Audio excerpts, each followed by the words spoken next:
Okay, so this is the review of slope and slope-intercept form. This is your slope-intercept form, y equals mx plus b, where this is your slope and your b is your y-intercept.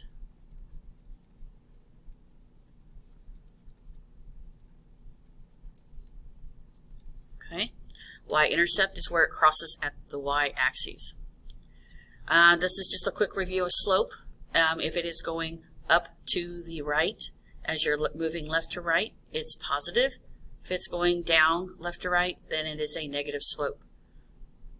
A line that goes up and down is considered to be undefined. There's a rise, but there's no run.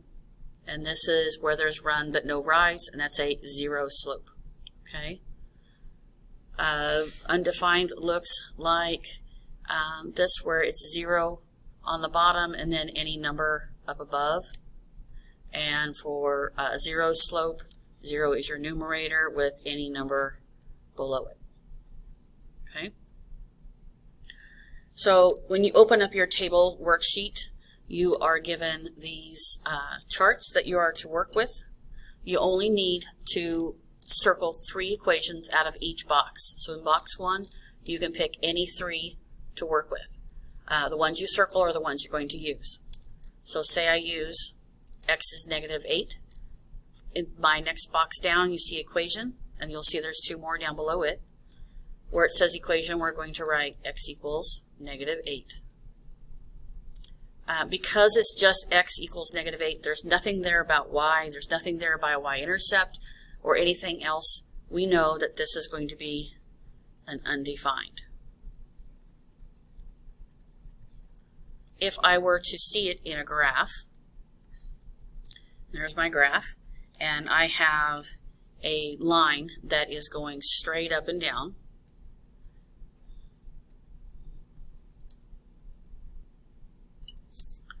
It is showing that there is rise but no run. That's the undefined. Okay, it's going across the x-axis at -8.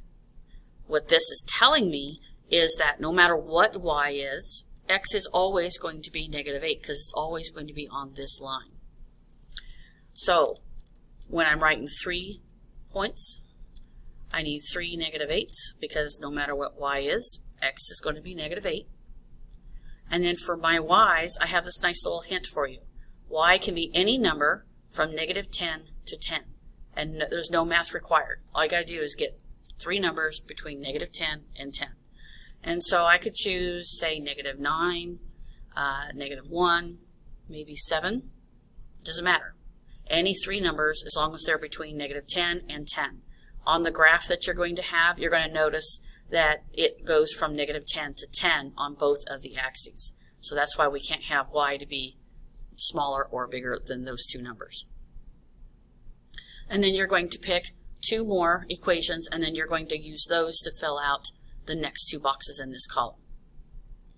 When you look at box number 2, you'll notice that all the equations start with y and says y equals, and then there's a number. You're again going to circle 3 equations. It doesn't matter which ones you pick. And you're going to write the equation next to the word equation. The slope on these, when you're looking at a graph,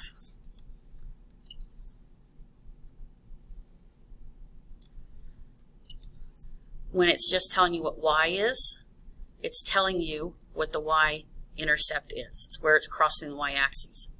It's also telling you that no matter what x is, y is always going to be that number. So my y-intercept is at -2. And because it's going left to right and there's no rise to it, this is a 0 slope. So if no matter what x is, y is always going to be -2. I'm going to write -2 3 times in the y column. Now I can choose x can be any number between -10 and 10. There's no math required. Just pick 3 numbers between -10 and 10. So I can pick, so let's go -5, 2, and 8. Any 3, doesn't matter. Okay, And then you're going to do the same thing for the next two that you've circled. The second page, box 3 and box 4. Let me clean this up. On these, you're again going to circle 3 options. Doesn't matter which 3 that you pick. And you can circle them and pick one that you've circled and write the equation on the line. And so it says y equals 4x plus 8. My slope, remember when we had y equals mx plus b, where this was a slope, this is the y-intercept. I'm going to take that information and I'm going to move it down here. And that's an 8. Now this time, when I am looking for my x values, you'll notice that there's this little parentheses and it says that x can be any number from -4 to 0. That's what that means. And so what I like to do is just take the smallest it could be and the largest it can be and write them down.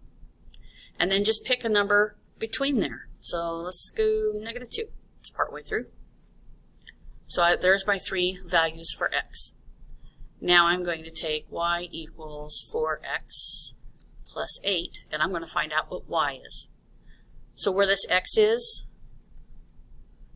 I am going to place one of the values that we picked for x. So my first one is -4. 4 times -4 is -16. And if I add 8 to it, I get -8. So my y value is going to be -8. My next one, y equals 4 times -2 plus 8. Oops.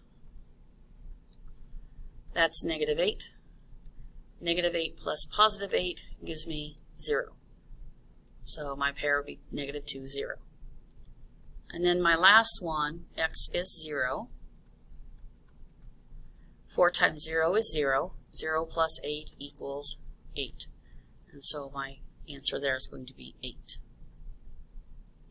And then you're going to do the same thing for your other 2 that you've circled up here. You're going to work them out. Pay very close attention to what's inside the parentheses. If you're doing a fraction, then you're going to be using a specific set. They want you to use -4, 0, and 4.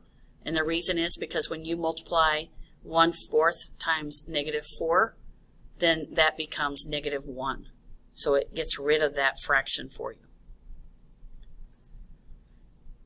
In box 4, again, you're going to circle 3, 83. Doesn't matter which 3. Since I was talking about a fraction last time, I'm going to go ahead and show you how to work one. So I'm going to use the y equals -1/4 x plus 5. My slope is -4, or what? Sorry, -1/4, and my y-intercept is 5. And it's telling me that I'm going to use -4, 4, and 0. So -4, 0, and 4 are going to be my x values. So I'm going to take my y equals -1/4 x plus 5, and I'm going to replace my x with my 3 values for x. So -1/4 times -4 plus 5. Because I'm multiplying a fraction, I'm going to make this integer into a fraction by placing a 1 under it. Now I can simplify by dividing both the 4 by a +4 and the -4 by a +4. And that gives me a -1 on this side. -1 times -1 gives me +1, and I'm going to add 5 to that. And that's going to give me 6. So my y value is 6. -1/4 times 0 is 0. Add 5 to that, and I get 5.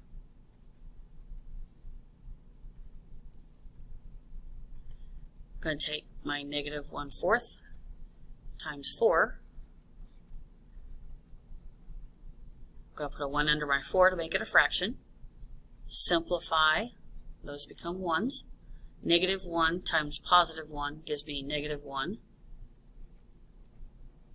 Negative 1 plus 5 is 4. Okay, see how they cancel out? That way we don't have a fraction, because graphing fractions would be very difficult. None of your answers should be a fraction answer. So if you come across one that comes up to be a fraction, then go back and check your math. The important part is that the y values that you come up with, that they always end up being between negative 10 and 10.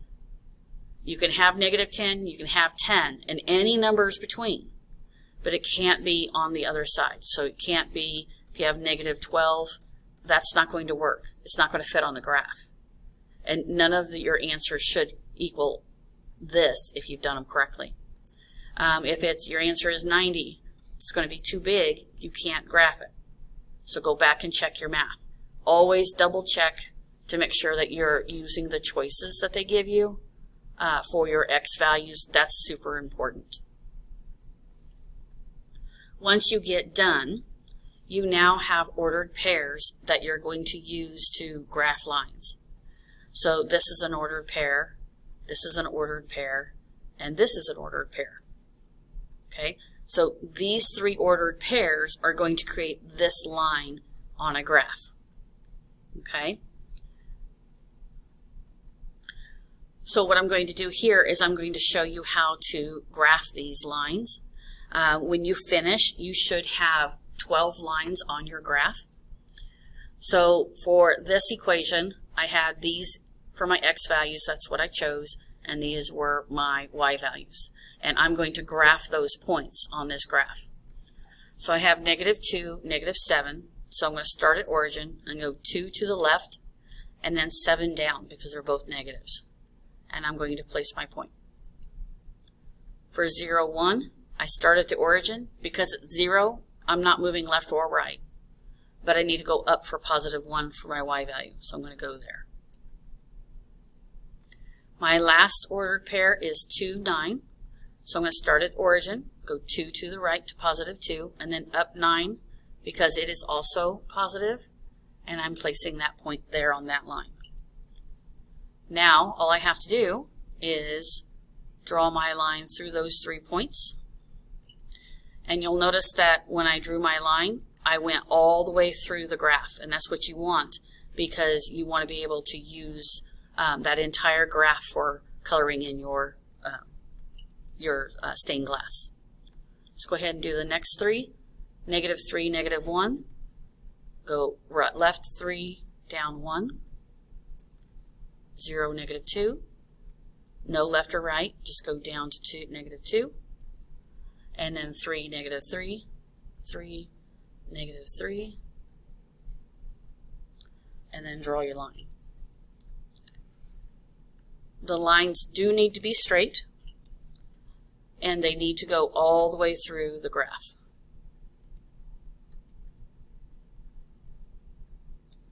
Okay? You're going to have 12 of these when you finish.